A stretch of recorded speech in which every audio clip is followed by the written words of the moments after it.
Sesaat lagi Anda akan menyaksikan Sapa Indonesia Malam, didukung oleh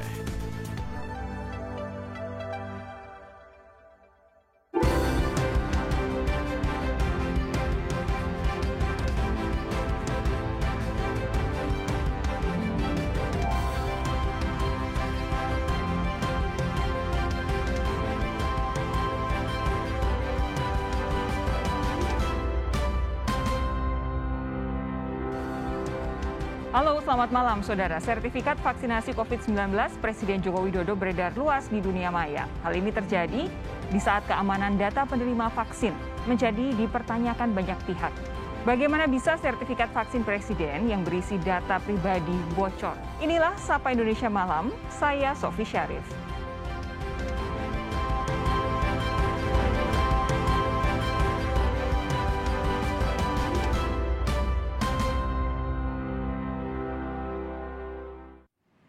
Dunia maya hari ini dihebohkan dengan bocornya sertifikat vaksin Presiden Joko Widodo di media sosial. Data yang bocor tersebut menampilkan barcode, tanggal lahir, dan nomor induk kependudukan Jokowi.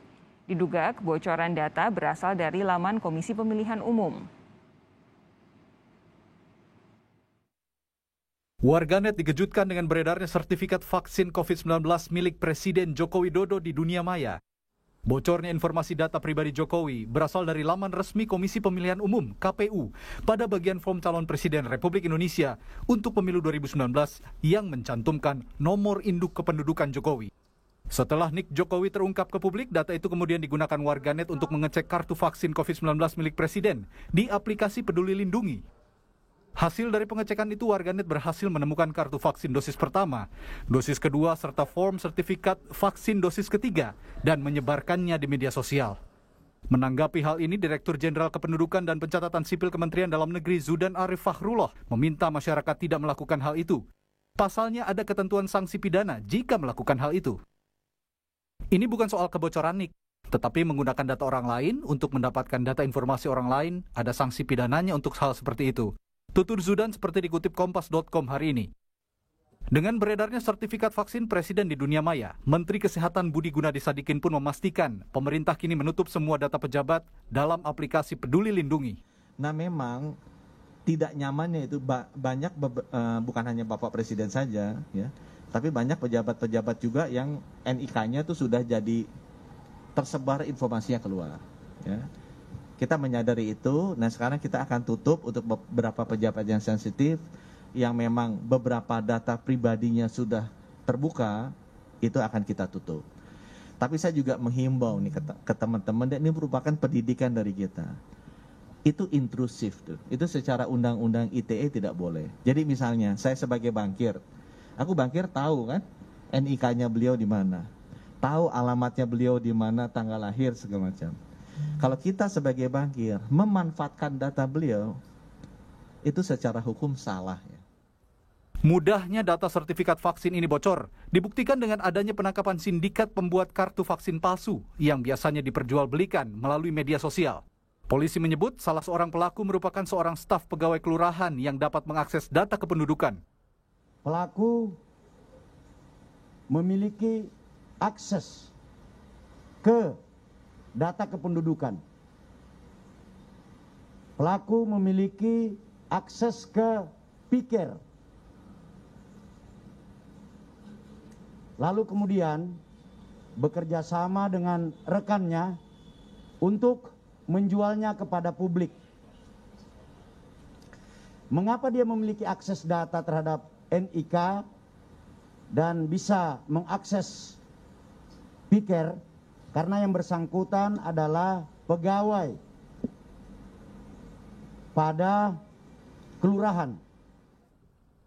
Ketentuan pidana penyebaran data pribadi termasuk yang tercantum di sertifikat vaksin ini diatur dalam pasal 94 Undang-Undang Administrasi Kependudukan nomor 24 tahun 2013 dengan ancaman pidana penjara paling lama 6 tahun atau denda paling banyak 75 juta rupiah. Tim Liputan, Kompas TV, Jakarta. Beberapa hari terakhir publik dikejutkan dengan dugaan kebocoran data pribadi dari aplikasi e-hack Kementerian Kesehatan. Kali ini publik kembali terkejut dengan bocornya data sertifikat vaksin milik Presiden Joko Widodo. Mengapa ini bisa terjadi? Benarkah hal ini karena buruknya pengelolaan penyimpanan data pribadi publik dengan sistem yang tidak memadai?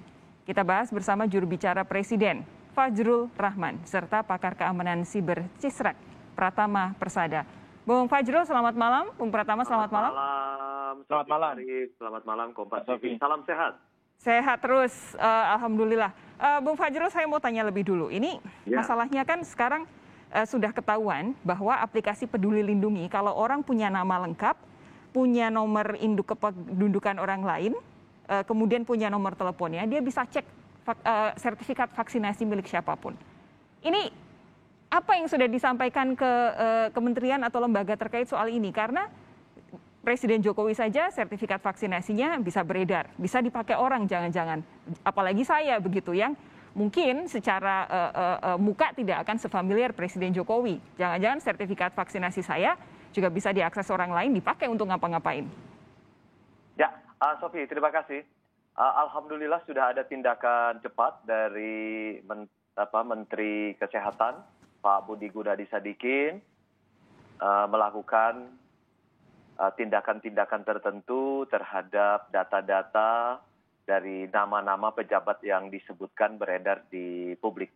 Kemudian yang kedua, terhadap data-data publik yang lain, sudah ada tindakan juga dari Kapolda, Kapolda Metro Jaya, tadi sudah disampaikan, pelaku-pelakunya juga sudah yang diduga pelakunya, itu juga sudah dilakukan tindakan. Jadi mudah-mudahan pemerintah dengan berbagai pihak terkait ini bisa segera menangani problem teknis maupun problem administrasi dan problem hukum terkait dengan masalah ini.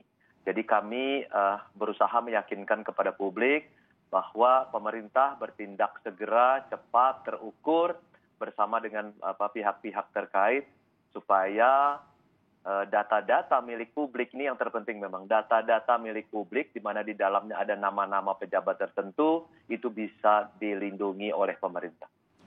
Begini, tadi ketika konferensi pers yang dilakukan oleh polisi dan juga Menteri Kesehatan Budi Gunadi Sadikin, yang ditekankan adalah kalau siapapun yang bisa mengakses data pribadi kemudian menggunakannya untuk hal-hal yang di luar ketentuannya bisa dikenakan pidana. Tapi masalahnya data itu bisa terakses secara luas karena memang dipampangkan secara jelas dan nyata oleh KPU. Siapapun juga kalau misalkan tinggal Google gitu bisa tahu begitu. Nah, ini apakah sudah ada koordinasi misalnya dengan KPU atau lembaga-lembaga lain yang ada kemungkinan menampilkan data-data pribadi ini di tempat yang sangat publik seperti di Google sehingga bisa diakses oleh orang lain? Karena yang namanya orang kan kadang-kadang nggak hanya berpikir jahat ya, kadang-kadang cuma iseng saja mencari-cari, ternyata ketemu di Google. Nah, ini keisengan yang bisa membawa masuk ke dalam penjara kan, ini yang mesti kita ingatkan malam ini. Ya itu dia, yang iseng bisa dipenjara, tapi apakah yang lalai kemudian ada hukumannya? Nah, ini yang sedang dikerjakan kan oleh berbagai pihak terkait, tetapi terhadap kebocoran yang ada sudah ditangani dengan cepat oleh Kementerian Kesehatan dan juga pihak kepolisian. Kita percaya bahwa pihak-pihak terkait tentu sedang bekerja keras untuk menyelesaikan problem ini karena ini menyangkut kepercayaan terhadap pemerintah dan yang kedua juga ini menyangkut kelanjutan penanganan COVID-19 karena semua pihak, kita semua memerlukan data-data tersebut dalam penanganan vaksinasi, dalam penanganan COVID-19 seperti yang diinginkan oleh Presiden Joko Widodo. Tapi apakah sudah ada koordinasi dengan KPU, Bung Fajrul, spesifik soal data Presiden ini? Tentu kita meyakini bahwa pihak-pihak terkait siapapun yang berhubungan dari mana kebocoran data ini, kemudian bagaimana terjadinya, siapa kemudian pelakunya, bahkan pelakunya juga di wilayah hilir tadi sudah ditangani oleh pihak kepolisian, tetapi itu bukan terkait dengan nama-nama dari pejabat yang disebutkan sebelumnya. Oke, hilir ditangani fine, tapi hulu juga masyarakat betul. Kami juga berharap ada penanganannya juga. Hulunya jelas ya, hulunya ini kan tidak ditangani secara tidak ditangani secara represif. Di hulunya ini kan pemerintah sudah menyadari bahwa digital literasi kita ini sangat rendah. Nah, dari 2020 sampai 2024, program digital literasi untuk 50 juta orang ini digalakkan oleh pemerintah melalui Kominfo. Itu digital skill, digital security, digital values, digital etik itu dikembangkan. Dan harapannya dari 50 juta, 250 juta orang akan menjadi sadar bahwa problem di dunia digital ini cukup kompleks dan itu kalau ada pelanggaran bisa berakibat hukum. Seperti yang disebutkan tadi. Digital literasi memang tujuannya adalah mengingatkan masyarakat apa yang boleh dan tidak boleh untuk dilakukan terkait dengan data pribadi. Nah, apakah kalau kemudian kebocoran data itu banyak terjadi oleh lembaga-lembaga negara, apakah artinya digital literasi lembaga negara sebenarnya sudah prima? Kebocoran ini memang memperlihatkan ada beberapa kelemahan dan mudah-mudahan kelemahan ini tentu bisa menjadi bagian dari upaya perbaikan di dalam sistem kita. Oke. Bung Pratama, saya mau minta pendapat Anda. Ini kemarin kita dibikin deg-degan dengan aplikasi e-hack. Pemerintah sendiri yang minta kita mengunduh aplikasi itu menggunakannya. Lalu tidak berselang lama pemerintah sendiri yang minta untuk dihapus. Sekarang sertifikat vaksinasi Presiden Jokowi bisa beredar luas. Saya minta tanggapan Anda. Jadi begini Mbak Sofi, saya pikir dalam hal ini Pak Presiden Jokowi menjadi korban ya. Korban dari data yang sudah terlalu banyak beredar di internet. Sekarang coba aja gitu, siapapun sekarang nonton acara ini, cari Google, cari keywordnya KTP Joko Widodo. Itu ketemu lengkap nomor KTP-nya Pak Joko Widodo. Nggak perlu kita harus tanya ke KPU, nggak harus tanya kemana-mana. Itu ada lengkap. Gitu. Bagaimana itu bisa terjadi? Ya karena bocor gitu. Sudah terlalu parah kebocoran data yang ada di Indonesia. Ingat dulu ada Tokopedia, Bukalapak, Bhinneka, BPJS Kesehatan, BRI Life. Kemarin ada Dukcapil, sekarang ada e-hack gitu. Nah, ini menurut saya harus segera dibenahi. Kenapa? Karena data yang sudah bocor itu tidak bisa kita tarik lagi. Yang mengakibatkan kerugian di pihak masyarakat. Sekarang kan banyak nih penipuan, masyarakat kena penipuan, tiba-tiba ditagih debt collector karena datanya dipakai orang, kemudian akun rekeningnya dibobol gara-gara data pribadinya tersebar di internet begitu. Nah, menurut saya ini perlu diluruskan. Tadi konferensi pers saya juga melihat gitu, Menkes dengan Pak Kapolda bisa menangkap 2 orang pemalsu sertifikat vaksin yang dia memalsukan sekitar 93 vaksin. Tapi bukan itu masalahnya. Kalau itu tugas polisi gampang, ketahuan, gampang menangkapnya. Ini ada 1,3 juta loh data e-hack yang bocor. Walaupun Kemenkes, Kominfo, BSSN membantah. Tapi saya bilang ini datanya bocor. Kenapa? Karena sudah ketahuan jumlahnya 2 GB, ada 1,3 juta data pribadi masyarakat yang bocor di situ begitu. Lengkap isinya sampai detail KTP, kemudian paspor dan lain-lain, detail sekali isi datanya. Artinya apa? Ini bocor yang sudah agak parah gitu. Dan ini kadang-kadang dianggap remeh oleh pemerintah. Ini mohon maaf nih Pak Fajrul nih gitu.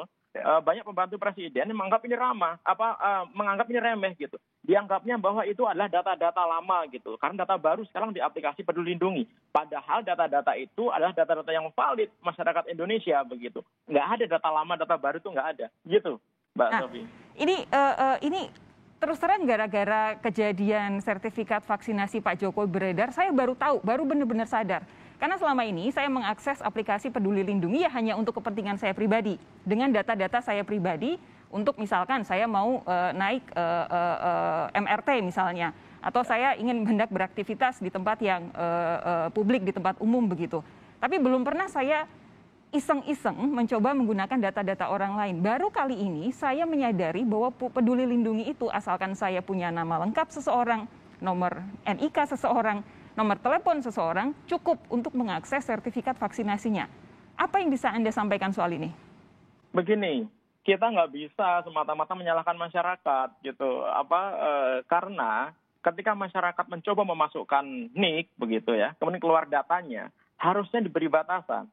Aplikasi Peduli Lindungi itu harusnya membuat batasan. Misalnya ketika registrasi mau vaksin, ditulis di situ nomor handphonenya.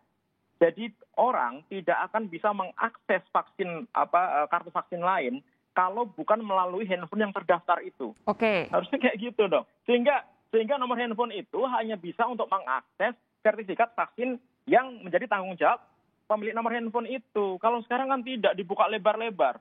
Nah, ketika dibuka lebar-lebar, bikin sistemnya ternyata nggak terlalu bagus, begitu ada masalah yang disalahin masyarakat. Ya jangan kayak gitu. Harusnya yang pertama kali bermasalah itu adalah si pembuat platformnya. Anda harus buat platform yang anti fraud, yang nggak bisa disalahgunakan gitu dong, yang benar. Sehingga masyarakat gitu tidak bisa menyalahgunakan sistem yang Anda buat.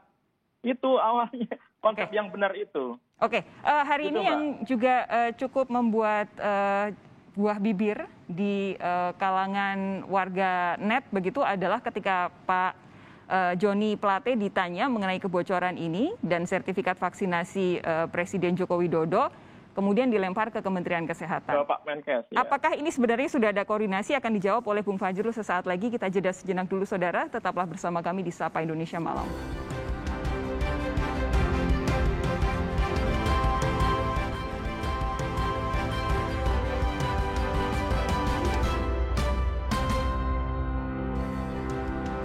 Bung Fajrul, hari ini dalam pemberitaan di berbagai media massa nasional, ketika wartawan menanyakan soal kebocoran data Pak Jokowi ini, sertifikat vaksinasinya kepada Menteri Kominfo, Pak Joni G. Plate bilang tanya aja ke Menteri Kesehatan. Nah, ini sebenarnya ada di ranahnya siapa? Karena tidak mungkin ada satu, ini kan ngomongin soal data vaksinasi yang menggunakan aplikasi dan dipakai di seluruh Indonesia begitu, dan ini digitalisasi. Otomatis harusnya ini kan ada koordinasi dari dua kementerian.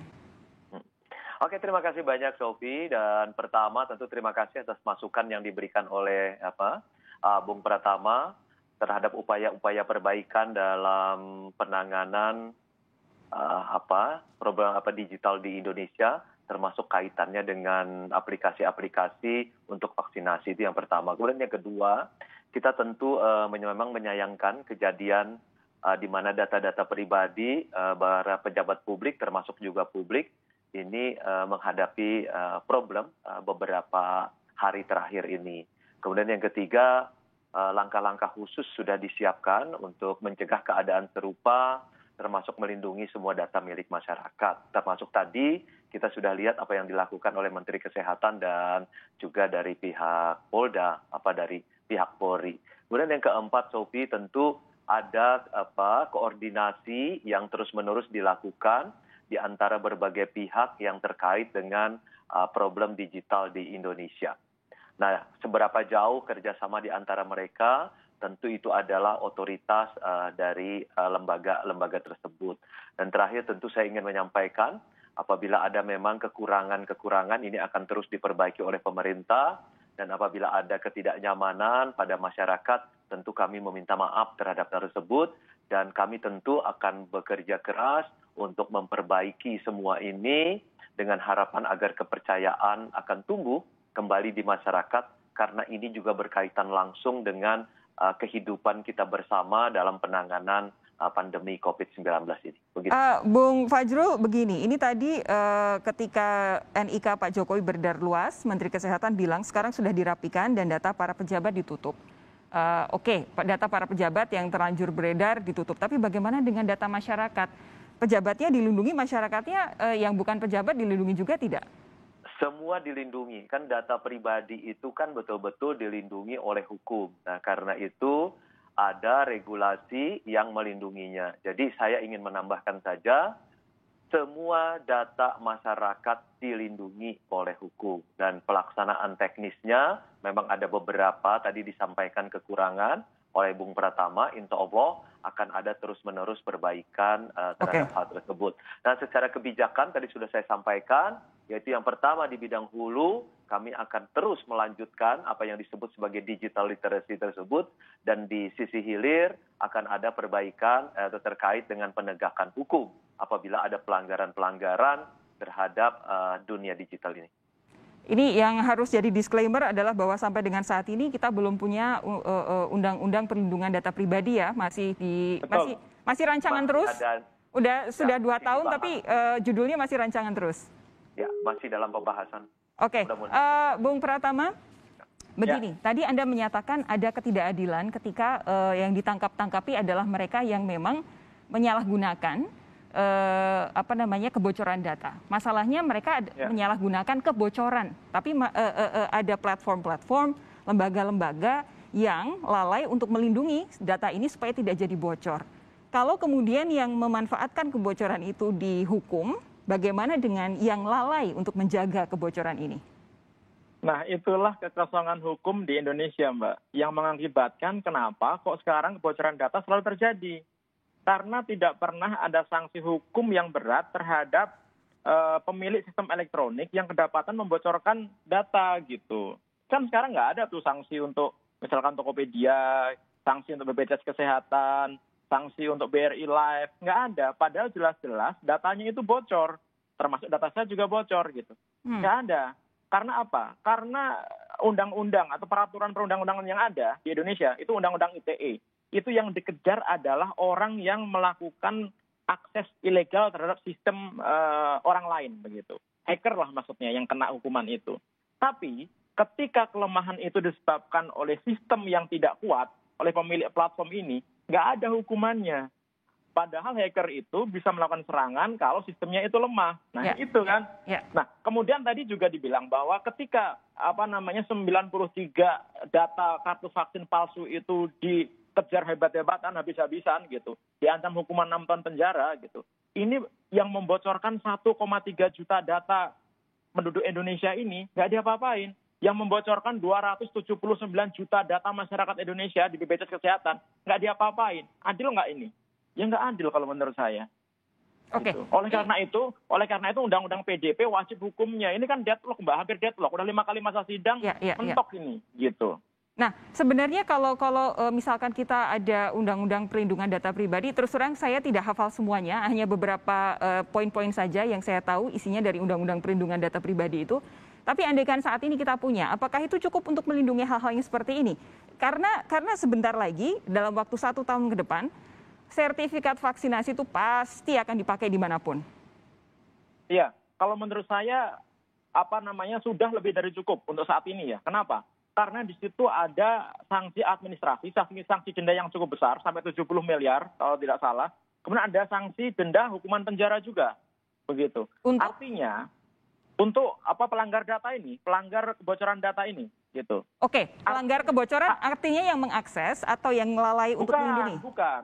Ini yang lalai untuk melindungi. Kalau yang mengakses kan sudah ada Undang-Undang ITE, Mbak. Ancamannya di ayat 1, 2, 3, pasal 30 itu 6 tahun, 7 tahun, 8 tahun. Kalau ini, yang membocorkan data ini gitu. Nah, ini harus ada sanksi juga. Sehingga gimana? Sehingga mereka akan berlomba-lomba mengamankan sistemnya yang akan berbanding lurus mengamankan data masyarakat. Kan sekarang nggak ada. Sekarang ini aturan yang ada di Indonesia, Mbak. Hukumannya nih ya, untuk pembocor data ini ya. Yang pertama, peringatan lisan. Yang kedua, peringatan tertulis. Yang ketiga, penghentian kegiatan sementara kalau ternyata ditemukan kelalaian. Yang keempat, diumumkan di online gitu. Tapi rata-rata sampai nomor 2 aja, yaitu di peringatan tertulis. Habis itu hilang. Ayo coba sekarang, mana kasus kebocoran data di Indonesia yang sampai panjang urusannya, sampai ditutup platformnya? Nggak ada loh.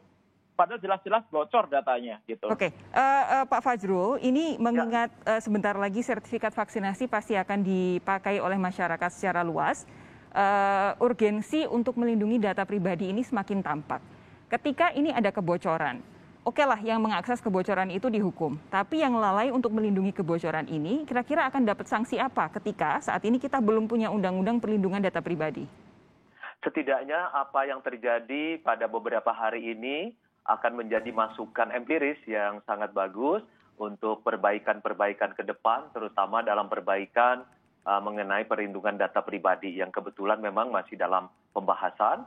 Nah, kita berharap ini Pak Pratama dengan para rekan-rekannya mudah-mudahan bisa memberikan banyak masukan juga terhadap perbaikan dari rancangan undang-undang perlindungan data pribadi. Termasuk juga kan dalam sekarang juga lagi ada revisi terhadap undang-undang ITE. Mudah-mudahan ini juga bisa dibantu oleh semua pihak. Kan memang rancangan undang-undang itu memang ada kewajiban dari untuk disampaikan kepada publik supaya bisa diakses dan kemudian publik bisa memberikan masukan. Jadi jangan henti-hentinya ini Pak Pratama dan para para pihak ini untuk memberikan masukan kepada pemerintah. Insya Allah pemerintah akan selalu menerima kritikan. Insya Allah pemerintah akan selalu melakukan perbaikan untuk kepentingan kita bersama. Sekali lagi kami minta maaf Sofi, apabila ada yang tidak menyenangkan buat masyarakat. Insya Allah kita akan berusaha keras untuk memperbaiki kekurangan-kekurangan yang ada sekarang ini. Karena memang soal kebocoran data ini korbannya sudah banyak. Dari mulai datanya digunakan untuk membuat misalnya kartu kredit atau untuk pinjol atau segala macam sehingga seseorang tanpa ketahuan dia terlilit utang gitu. Dan juga saat ini pentingnya perlindungan data pribadi. Betul. Justru kasus bocornya sertifikat vaksinasi Presiden Joko Widodo ini kami harapkan jadi tamparan keras untuk pemerintah untuk segera memastikan perlindungan data pribadi itu betul-betul ditegakkan secara serius. Pak Bung Fajrul? Kami terima Mbak Sofi semua sarannya bahwa data empiris, sains dan regulasi itu memang harus paralel dan kita saling memperbaiki. Oke, Bung Fajrul terima kasih, Bung Pratama terima kasih sudah bergabung malam hari ini. Selamat malam, sehat terus. Jumpa lagi lain waktu. Selamat malam.